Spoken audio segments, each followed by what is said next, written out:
We interrupt this program to bring you...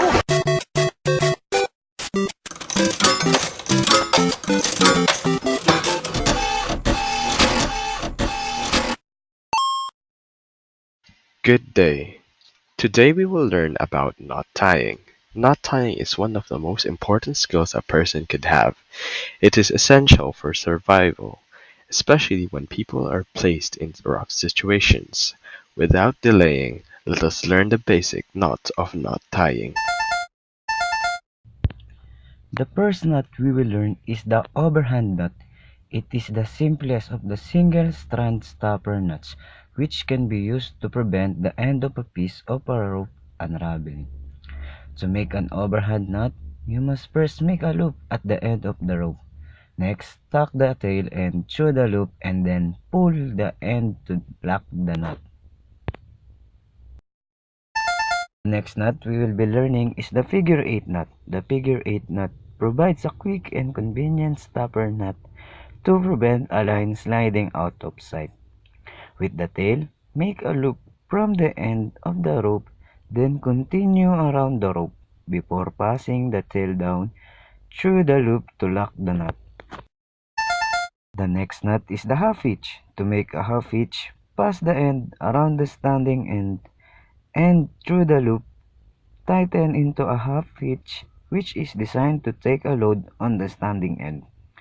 Add a second half hitch to make the knot secure.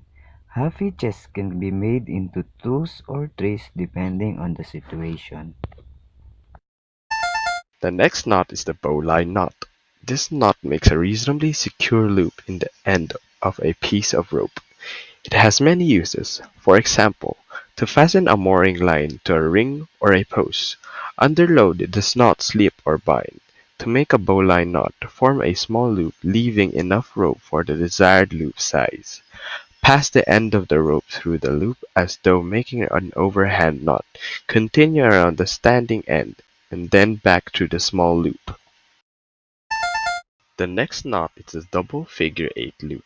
The double figure 8 loop is based on a simple figure 8 knot with a long bight in the rope. Use double loops to tie a figure 8 knot, then pass the end of the original bight under up and over the whole knot. Pull it tight to lock the two loops. The next knot is the Riff knot. It's usually learned when we tie the laces on our first pair of shoes. Admittedly, it is usually a bow that we tie, but the underlying knot is a square knot. Take two ends of a rope and cross them to form a half knot. Cross them a second time and pull the ends tight to form the Riff knot.